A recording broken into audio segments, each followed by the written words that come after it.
سمیرا کل صبح میں کھلا کا کیس واپس لے کاٹ دینا چاہتی ہوں سب کچھ. دماغ خراب ہو گیا تمہارا؟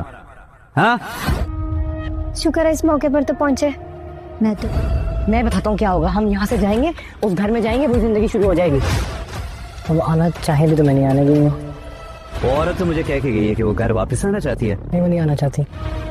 جب فائنلی سب کچھ ٹھیک ہو گیا تو پھر ایک بار پھر کیوں کہتی ہوں جامی اور زیبا کے درمیان ایک امی خدا کا نام لے. جویریہ کو امید نہیں تھی کہ اس کا باپ اس قدر شفاق نکلے گا. وہ تو بیچاری یہی سمجھ رہی تھی کہ اس کا باپ اس کی محبت میں آیا ہے, مگر وہ تو اپنی ہی شرائط پر آیا ہے کہ نہ تو زیبا اس سے خلا لے گی اور نہ ہی کچھ اور کرے گی, بلکہ اس کے گھر واپس آ جائے گی, اسی طرح اس کی کفالت کرے گی, ذلیل ہوگی اور دھکے کھائے گی.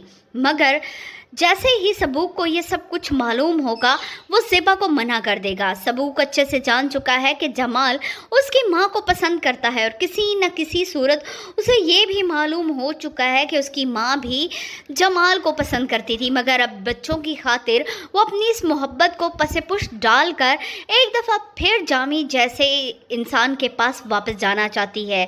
سبوک جا کر جامی کو صاف بتا دے گا کہ وہ اپنی ماں کو کبھی بھی اس گھر میں دوبارہ واپس لانے کو تیار نہیں ہے.